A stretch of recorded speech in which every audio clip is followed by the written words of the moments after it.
beat downs when we did the Pika and other people, because Pika refused to get dressed. When we put him in the elevator, he's walking around the hotel, different floor, butt naked, scaring up the people in the thing. And we're looking through the peephole, and he was a very flamboyant, very loud.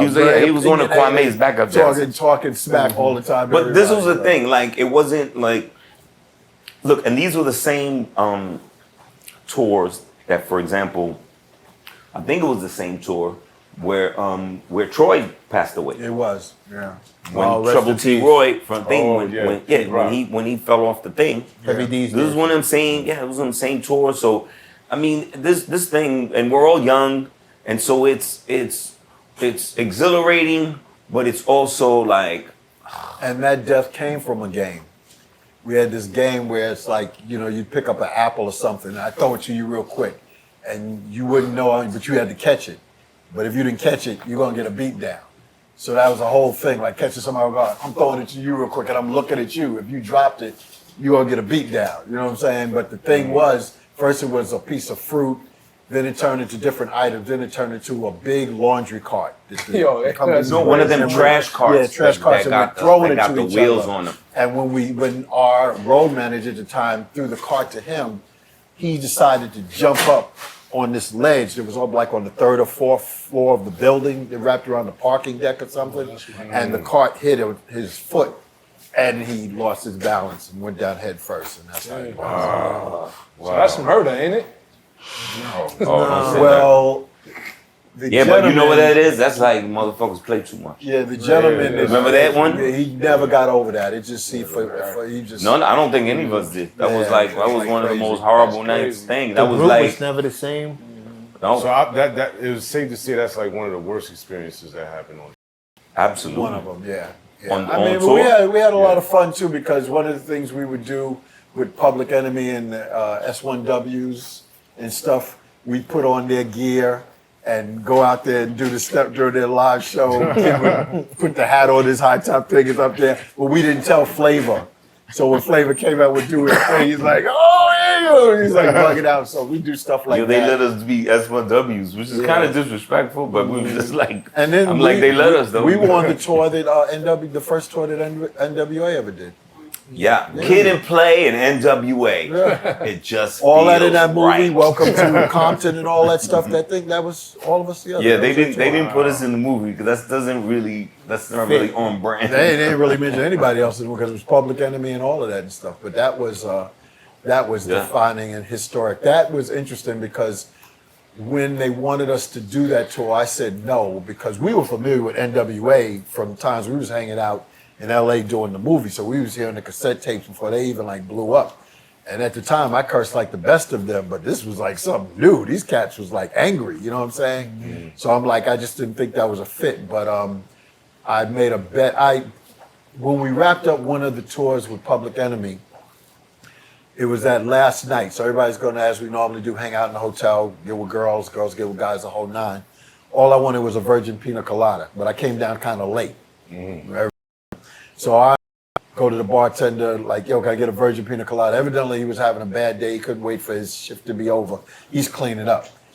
I very rarely play the play card. So I'm like, yo, let me get Better Light. Let them see who I really am. Yo, can I give I don't care who you are. I'm closed. This is it for the night.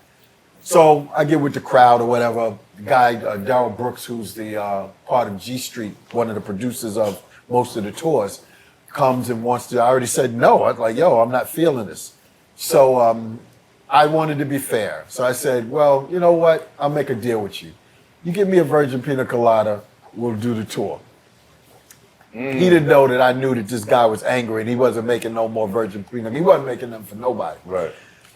I get talking to a girl, whatever the case may be, I get this tap on my shoulder. He doesn't come with one virgin pina colada. He comes with two.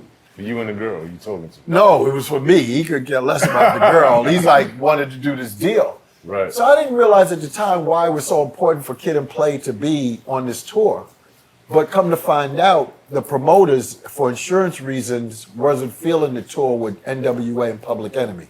It would be too violent. You know what I'm saying? They needed a group like Kid and Play to be on there to come bring balance and a Heavy D or whatever the case may be.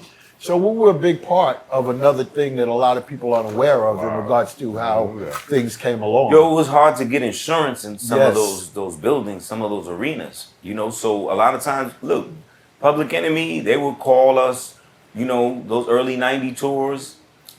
They were going out every summer, Public Enemy tours. So you'd get that call like about February. You know, Chuck is gonna call you and oh, we gotta call the phone, we gotta get it on. I'm like, all right, Get all it right. played. All right, Chuck, we're gonna be, oh, we gotta send the phone to play. We're gonna need a kid and play. I'm like, yeah, man, we coming, bro.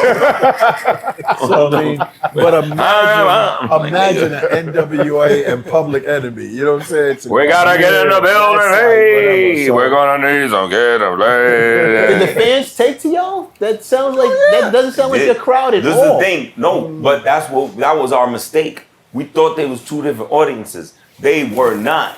That was part of our thing. We was like, yo, man, ain't fuck with these gangster ass motherfuckers.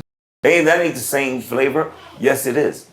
They like this sometimes. They like that sometimes. They like, oh, this is all hip hop. It's all hip hop. Whatever you and talking we about. all had a ball. It wasn't like Yeah, and we got to know each all other. had a ball. But pranks, all kinds of stuff, jokes. Yeah, man. All that. I was dating very seriously one of their dancers. It was a very nice girl. You would thought she was a stripper or something. Nothing further from the truth. Cats had the persona they had. They did what they did to survive where they came from. But these guys was nice guys, man. They was like really, really. And we got to know each other, Yeah. and that was East West Coast, and we was just like, yo, these dudes, like, they just, you know, we're all chasing broads. You know what I'm saying? That's a common bond. You know, we shooting pool. You know what I'm saying? We blowing trees, whatever like that. I remember. And these are friends to this day. And getting funky is don't even mess with us. We're getting funky, but we changed the lyrics on the tour. Don't even F with us. We're getting funky. We went to a town where they were going to arrest you for cursing any foul language. So everybody now is like, okay, what are you going to be? You going to stick to who you are, especially Public Enemy. So that particular one, we came out instead of saying no, don't even F with us. He said, don't even mess with me. We're getting funky.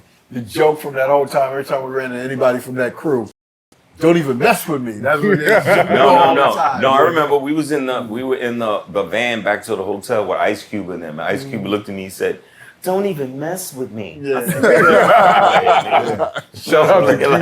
I'm not trying to get arrested. And like, you see, we done jumped in the van. As soon as the show was over, we had to jump in the van and get the fuck out there. Oh, yeah. He looked at me. He said, "Oh, I see y'all tonight. Don't even mess with me. We getting funky." A lot of fun. What you trying to say, Ice Cube?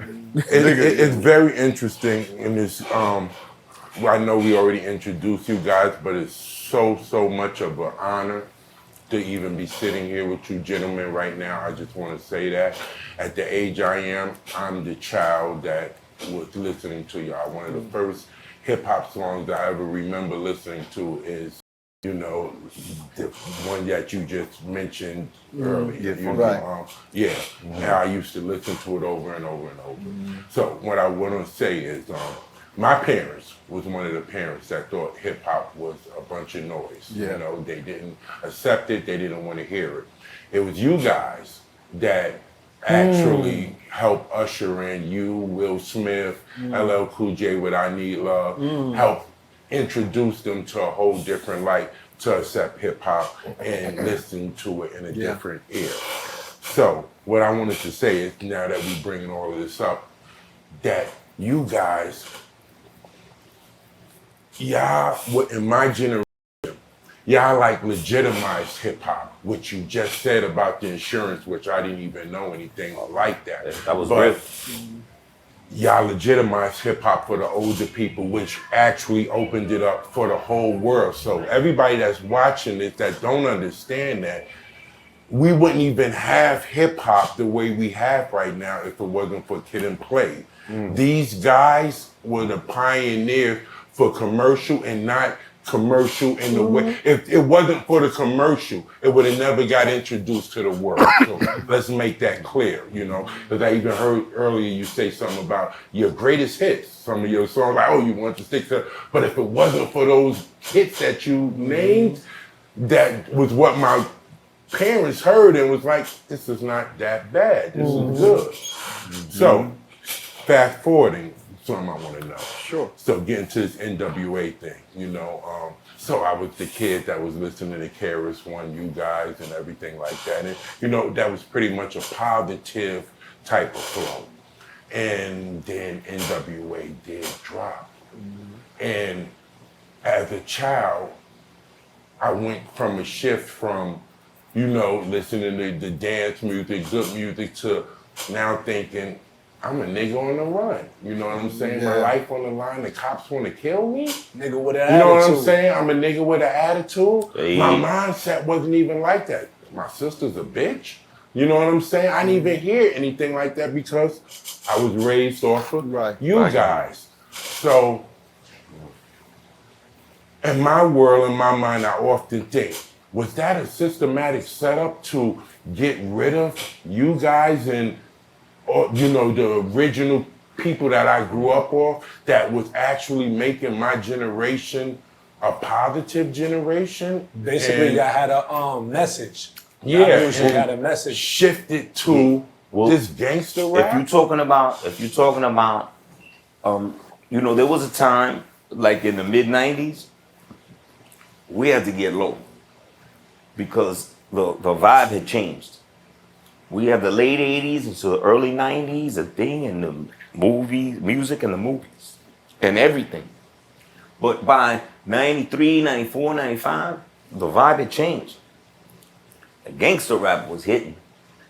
And we were considered, we weren't hard, and so I think I think we took some blows on that tip, and so I think what we did, and I think it was the right thing to do at the time, we kind of got low, thankfully we had some other things to do individually and collectively, but those groups. That got you excited and your parents excited. That wasn't what was happening in the mid '90s. Mid '90s, the gangster stuff was hard, was very popular. It's hot for trapper turn smack rapper. Only smack rapper that you know is smack rappers. Got bars, I can hang with the backpackers. Trap star, I don't hang with the backpackers. I'm in the hood with the work you heard. Making fiends leave earth you heard. Got your baby mama thirst you heard. Feel the flow, nigga, throw it in reverse. This the wave you need to surf you heard.